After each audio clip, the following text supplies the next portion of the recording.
And I've asked several ladies of our church in different seasons of life to kind of share their story, and I'm eating up their time. So without any ado, Anita, will you come on up? And ladies, will you come on up? This is my wife, and Kendra Green, and Kristen Quate, and my mom, Celisa McCart, and Kim Manning. They're going to come up. Give them a hand. Encourage them as they get up here. They've already done this once, and so I think they're a little less nervous or more nervous. So just Anita's going to lead this conversation, so give it up. Yay! Are y'all awake? Boogie woogie woogie. I don't know what that was. Now I'm awkward and nervous. All right, I told the first service this. I need all of you guys to put a big smile on your face, put your eyebrows up like you're engaged, and nod when you hear. Come on, Wes, play along. You're going to help ease and comfort these ladies who are a little bit nervous about being up here, even though they've done it once. So look like you're. Yes, I agree. Okay, you're going to help us out. All right, ladies, you ready? Round two. We're going to start out really quickly and briefly sharing. We're going to let them share their background and their current season of life. I think that'll help kind of shape our conversation today if you know a little bit about where they've come from and where they are now. So who wants to start us out?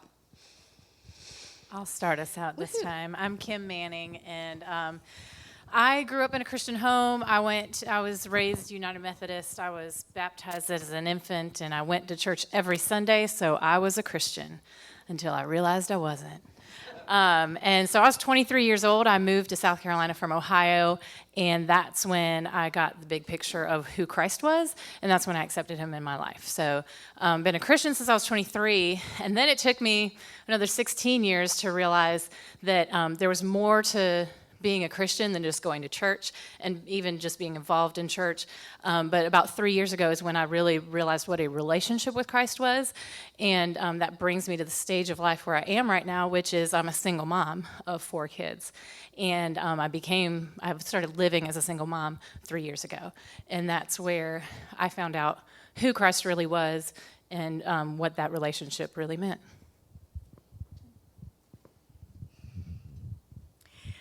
I am the youngest of 4 children. By a lot of years, my brother and 2 sisters are teenagers when I was born, so their children were like my brothers and sisters. So I was a different generation than they were. But church was always a big part of my life. I was a little Betty Baptist girl, always at church, every time the doors are open. I knew I loved Jesus more than anything in the world as a young child. I got baptized at 8. But later on when I was 14, I realized it had to be more than that. I had to really give my life to the Lord. I had to give everything to the Lord, and that's what happened then.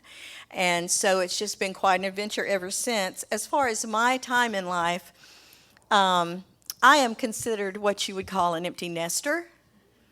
However, I don't. Dave said he wanted it to be lonelier, but I love the stage of life that I'm in. I don't consider my nest empty.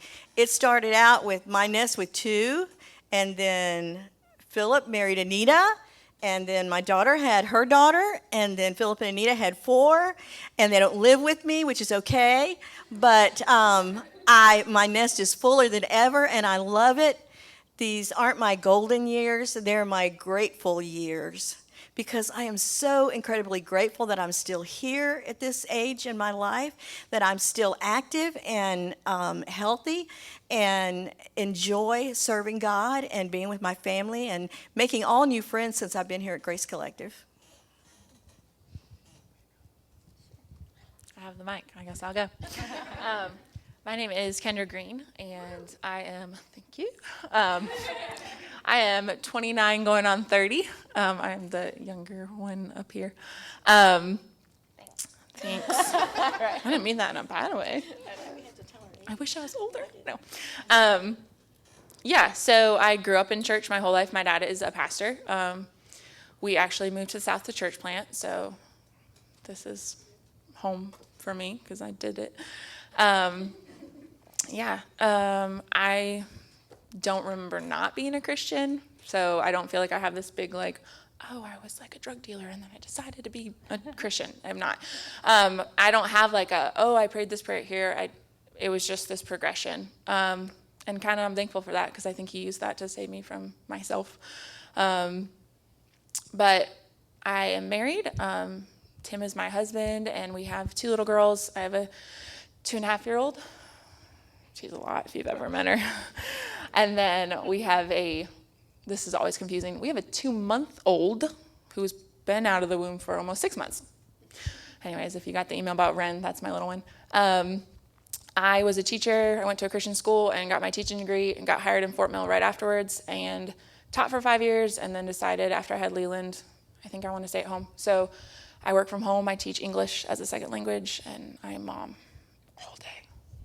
Yay. Some days it's worth it. Some days, I don't know. I don't know. Testify anybody with young kids. Anyways, that's me. All right, I am, super loud. I am Kristen. I grew up, it was just me and my mom growing up, so I actually was lucky enough to have somebody in my life who took me to church because my mom didn't go to church at that point. I can remember at like 5 years old walking down an aisle, but I didn't fully understand who Jesus was and why I needed him. So it wasn't until I was about 12 years old at a church camp that I can remember sitting there and just seeing my need for Jesus. And so that is when my true relationship with Jesus started, and then kind of throughout from then until now, there's been seasons that have been more dry and seasons that I have felt very close to Jesus, and all of that was me because he never moved. He was in the same place, but that's what we do. And so I am married. I have a 9-year-old little girl, which I said in first service is making me feel very inadequate to be up here right now. She's not been easy the last few weeks, but that's okay. I'm just going to bring some realness to you. So I am married. My husband is not here this morning, but Chris, he does go to GCC, and I am an HR manager, so I work like 40, 50-ish hours a week. So definitely I am juggling a lot of different things, but that's kind of me in a nutshell. All right. What was the atmosphere or perception of women in your developmental years? Well, seeing that I'm a different generation than these guys, women were mostly interested in being mothers and staying at home, and that was not an interest of mine. I had no plans to get married, had no plans to have children. That's when God laughs at us and says, you think that. But there didn't seem to be a lot of ambition. The women grew up to find a husband, to have children. If they did have a career, usually it was a teacher, and that was not my ambition either. I just didn't at that time know exactly what I wanted to do, but I did notice that women were not real happy sometimes, even though they found that home and that husband, that they didn't seem very fulfilled. They were a little bit complaining. So it wasn't a very uplifting time for women when I was growing up. For me, women were the caregivers. I grew up, my mom stayed at home. She watched other people's children in the home. And so that's what I saw as a young child. It wasn't until I was in middle school where my mom decided to go back to school and then get into the workforce. But I spent a lot of time also with my grandmother, who was very active in our women's ministry in the church. And I just saw there the women being the caregivers, being the ones who, put on the dinners and just kind of leading the way as far as taking care of everyone else. And so that's kind of where I saw women, was they were the ones who took care of everything. So for me, mine was kind of a little bit different version of that. Growing up, it was just me and my mom. My dad was sort of in and out of my life up until middle school. And then at that point, I could tell that he really didn't want to be in my life. And so I kind of stopped pursuing in hopes that he would pursue me. And he never did. So it was just pretty much me and my mom growing up. So I saw the super duper like strong independent woman, I'm handling everything, I don't need no man kind of mentality was what I grew up with. And so I definitely feel like that has shaped some of my struggles as an adult and a married woman. And I mean, even as a mom, really, because, you know, naturally we kind of tend to model the behaviors that we see. And then even for me, trying to reconcile, like I know we're kind of talking about women, but trying to reconcile Jesus and how he will pursue me no matter what. That's been a whole thing as an adult woman that has been a hard concept for me to fully grasp, just because of all of that. So I say that to say, you know, the caregiver side isn't so much what I saw. I saw more the like, I'm handling everything. And so as an adult, those are the things that I can tend to struggle with is I want to be in charge. I want to be in control. I want everything to be just so, you know, and sometimes that can come with me and my husband and, you know, where his role is versus where I try to encroach. And then also with Jesus, like I was just telling them, I sometimes struggle with the whole just being still and letting God be in control. And yeah, so I kind of went off on a tangent. Sorry. Well, it's funny because I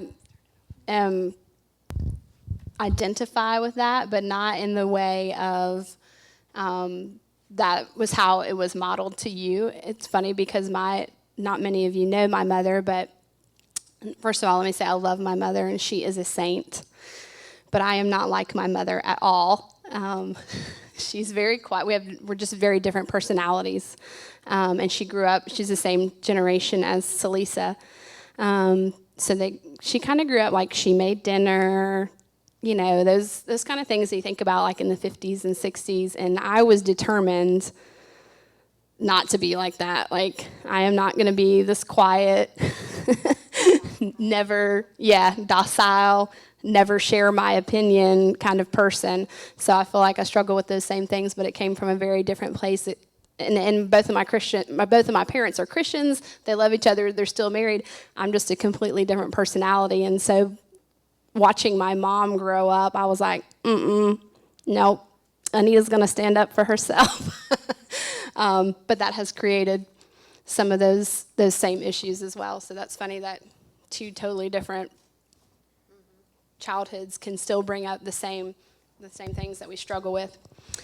All right, we just did that, sorry. Hold on.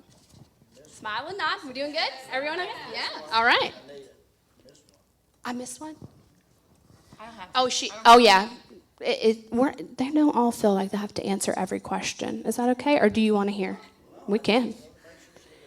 Oh, because I am like that. I'll run right, I just go right on. Are you good, Kendra? I'm fine. Perfect. All right. And this is going to throw them for a loop because we didn't talk about this one first service. Y'all ready? Hang on. Have you ever found it challenging to reconcile your theological beliefs with the current culture surrounding women? Yes. Actually, I can totally bring in the other question into this question. Yes, really. do it. I grew up with my dad's a pastor, and we planted a church, and so there is this whatever. Thank you. With pastors' wives, and I made the joke like first service, like apparently you're supposed to play piano. Like I don't know, but that's a thing, I guess. My mom did not fit that mold though. She is very much like she says what she thinks, and she's not warm and fuzzy, and but I felt like she had to be this image, and so image was huge in my home. Like just behave and look a certain way, and you need to wear a dress, and and I hated dresses as a little girl. I still don't really like them, but then my mom worked full time as an ER nurse, and so I saw this like, be really strong, be independent. There are 6 kids in my family, and so it was like, do everything. Be a mom, be a really good looking Christian, and then go to work. And so I struggle with I can't do it all. And that was something I really struggled with when choosing not to finish. I finished out my contract with teaching, but then I didn't up it for the next year because I wanted to be at home with Leland, and I felt like that was wrong. Like, my mom did the ER nurse thing, and she did raising kids without whatever, and I didn't follow in those footsteps, and there's still days I really struggle with that. But her other really big thing was health and fitness, and I think that's where the younger generation and even women, oh gosh, I think between services I was talking to someone who's good 20 years older than me, and she was like, I struggle with that. I was like, me too. Want to read this book with me? So, but of just this culture of look good, be your best, self-care to like a detriment of making it an idol, I fall into because that was my upbringing, to look a certain way. But I don't think that's always like what we're called to. We're called to take care of the temple, and we're called to, like our temple, and we're called to be good stewards of what the Lord has given us. But I think in our culture for women, it's an idol, and it is in my life, that if I don't look a certain way, my attitude, let's be honest, just sucks some days because I don't meet the criteria of what we say. And that's not biblical, and that's not what we're called to do as believers. And I'm not showing Christ to my family well, and other people around me when Satan like lets me just replay those lies over and over in my head. So I feel like I kind of got off the topic, but I think pushing, like, what does the Bible say about who we're supposed to be in Christ? He is our identity. He is what says we're beautiful. Like, he already said we were beautiful because he died on the cross, the end, you know? And so take care of yourself, women, but it doesn't have to be an idol. Remind me of that too. See, I'm glad you said some of that, because I'm the person who lives under a rock. I have my own little bubble, and if it does not affect my today, I don't really know what's happening. So when it comes to like the culture and things, I don't watch TV a lot. I don't watch anything that has commercials. So if it has a commercial, I don't watch it. I don't see it. I might. But I do, I'm on social media a lot, so I see some of it there, but I'm one who's just like scrolling. No, I don't care about that. Don't care about that. So I don't know. What I see are the people that I'm in touch with, and I see a lot of different things. I see a lot of working moms. I've got a lot of friends who are stay-at-home homeschooling moms, and I get that question all the time. You have 4 kids. Oh, do you homeschool them? No, I want to keep my sanity. Seriously. But that, and I'm surrounded too, where I run a business from my home, and so I have my colleagues that I see, very strong and successful women who are able to run businesses from their homes and be that level of success, but also be the mom that they want to be, and things like that. And that's where I am. And as far as where my theology is, I don't see it as a problem, because I'm surrounded by a lot of Christian women in my business and in my friend circles and all of that. And I've never questioned what I believe with how I am as a woman. I've just never questioned that. I grew up in the generation that decided that women were going to be equal, and they had not been in society until that point. And so it was a very crazy time. One quick thing I want to say is that she is not like her mother. Her mother is wonderful. Billy and I love each other, and we're very good friends. But Philip married his mom. Her personality is more like mine, so I know when something's going to upset her or what's going to make her happy. And so anyway, I love her with all my heart. I couldn't love anybody anymore. I just had to throw that in there. But when all this women's lib started coming up in the 60s and the 70s, and women started, having women's rights and all that kind of stuff, and then it got to the point where the church got upset because women wanted to be pastors and they wanted to work in churches, and of course that wasn't a thing, and it got very, very dark. I have no trouble reconciling my theology with today's current culture. I'd like to ask you a question. Those of you who believe that God is perfect? Raise your hand. Thank you. Now, why do we question how he set everything up? He didn't set it up for men to be the king of the mountain and women to be subservient. He gave us each a role. He gave men dominion over our families, but he also gave them a command that is almost unfathomable. Men, love your wives as Christ loves the church. When you marry a Christian man and he is in God's will, you are seeking God's will. Submission is not an issue because he is your protector. He is your guide. He is Jesus' representative in your family to be in charge. It doesn't make me less a person. It doesn't make you less a human. God gave you tasks on earth and gave men tasks on earth. And there's room for all. Jesus Christ was the true liberator.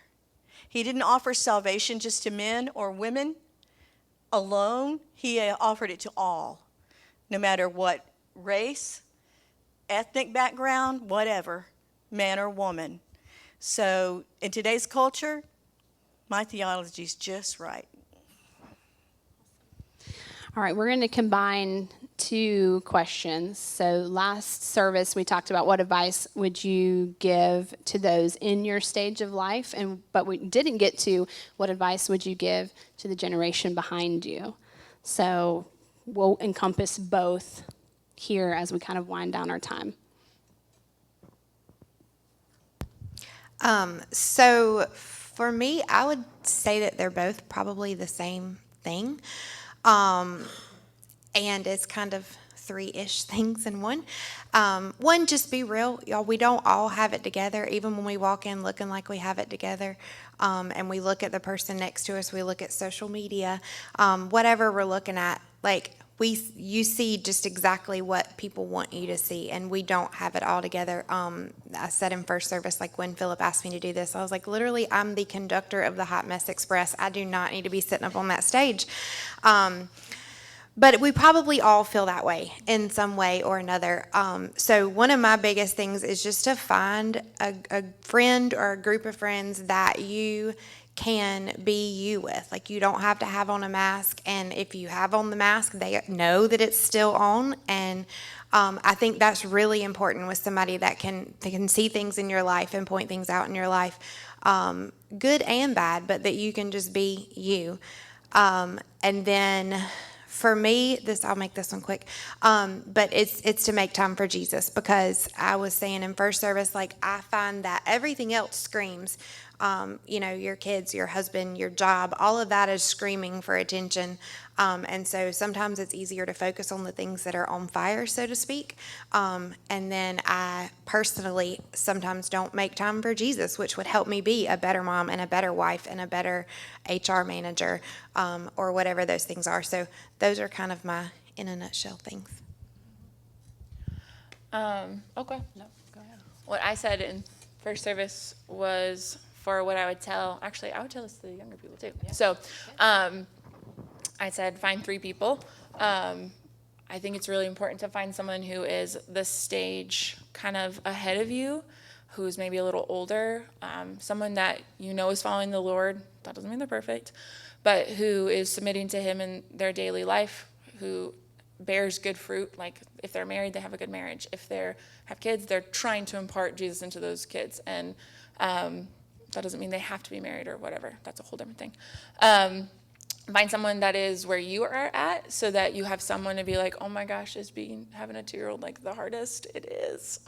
And then they say, well, wait till you get to 9. I'm like, what? Yeah. But someone that you can just be really real with and say, like, okay, how do I, with the love of Jesus, teach this child without showing a sinful attitude or whatever? And then having someone who is a stage before you. So for me, that would be college girls or high school girls, and just pouring into them, because it is really hard. Like, it is hard to follow Jesus. It is hard to make him an important part of your day and have a quiet time when there are so many things that are vying for your attention, and Satan is speaking so many lies into young girls, older girls too. And so being a light for them and saying, you know what, it does get better, or no, it's going to be hard for a while, or whatever. I think that's really important to have three people. I think we're all kind of saying very similar things and just in different ways and from our own perspectives. And for me, it was going through one of the hardest things I ever went through in my life was first continuing to trust in God. He really is there. He really is beside you the whole time. And if that can be the first place you go, he's the counselor, he's the healer, he really is everything. And getting into the Word for yourself, that was something that in just the last 3 years I've been able to do, and it's been completely eye-opening and life-changing to read Scripture for myself in prayer and really see that it's the living, breathing Word of God. He is speaking directly to each person as you read it. And I mean, I was in a group of ladies. There were 10 or 15 of us in the group. We all read the exact same passage every week, and we come in with 10 to 15 different ways that God spoke to us because we all saw it from our own perspective. So that's just another thing. Be in the Word consistently. But then also find that support. If you're going through a struggle, a trial, something major happening in your life, find someone who isn't maybe right there in the same spot as you. I mean, you need to find both. Just like Kendra said, you really do need to find both, but find someone who has gone through it, because for me, going through separation and divorce was the hardest thing I've ever had to go through. And to be in a group of women who were in different stages of that process was so helpful, because I could see the people who were ahead of me and was able to get encouragement from that to say, oh, there really is life after this happens. There really is a silver lining in that cloud, and I can get there.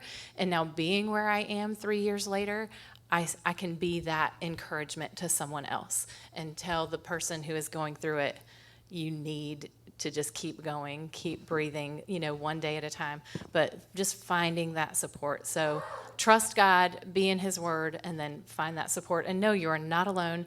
And any feeling that you have, every other woman has it. All of the insecurities, and it doesn't matter how old they are, what they look like, or anything, we all have them. Satan wants us to believe that. Oh, yeah. So that we don't share with others. He wants to make us think that we're the only one walking those roads, and we never are. Someone has felt the same way, has been the same place as we are in those moments. Well, I've looked around, and there's nobody here as old as me. So I'm going to give you some advice for the now and the future. So in the future, don't give up because you're over 60.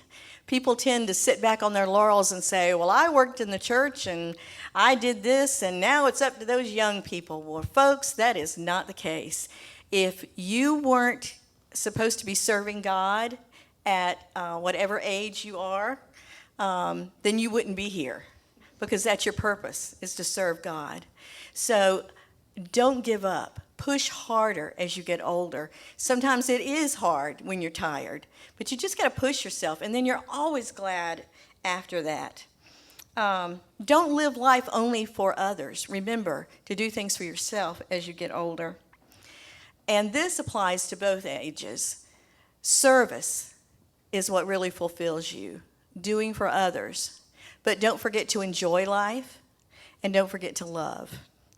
One thing to younger women is that we have so much going on in our lives as we are in high school or college, going through friendships, finding our life partners, figuring out what we want to do as a career, that we get caught up in the drama.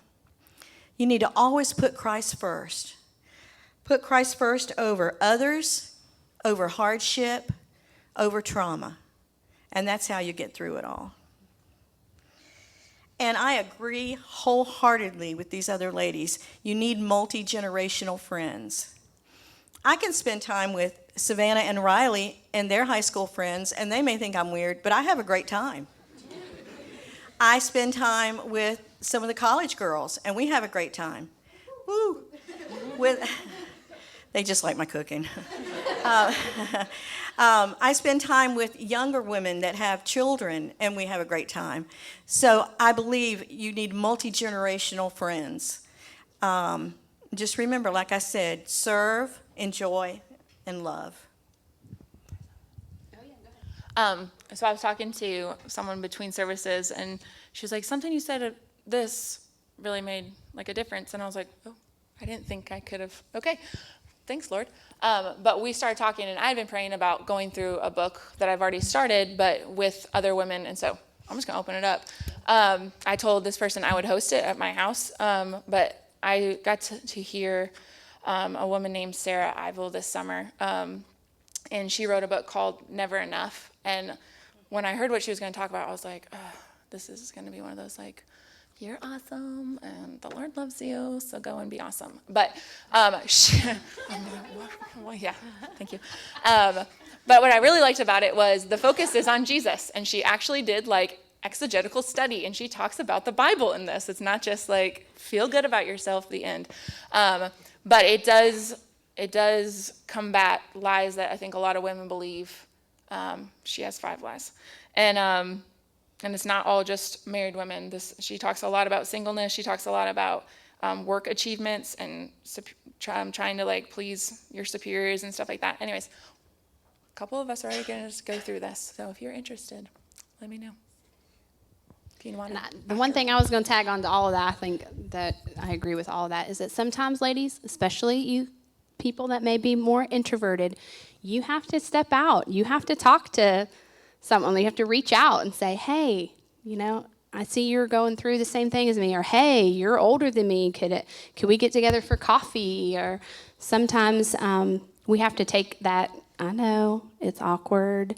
You can feel like you're stepping out on a limb because you don't know what they're going to say, but be encouraged and take that step. It's great to pray that the Lord will send someone to you, and he may just plop someone right into your lap.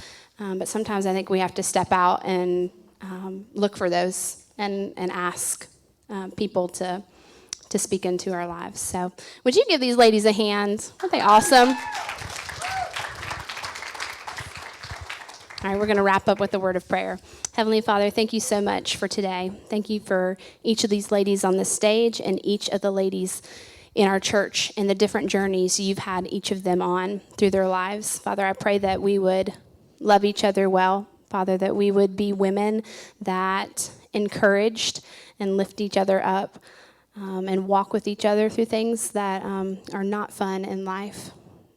I pray that you would be with us as we go this week. Father, help us know that our worth, our value are found in you and not in anything of this world. Father, give us encouragement to be good wives, good friends, good moms as we go throughout our week.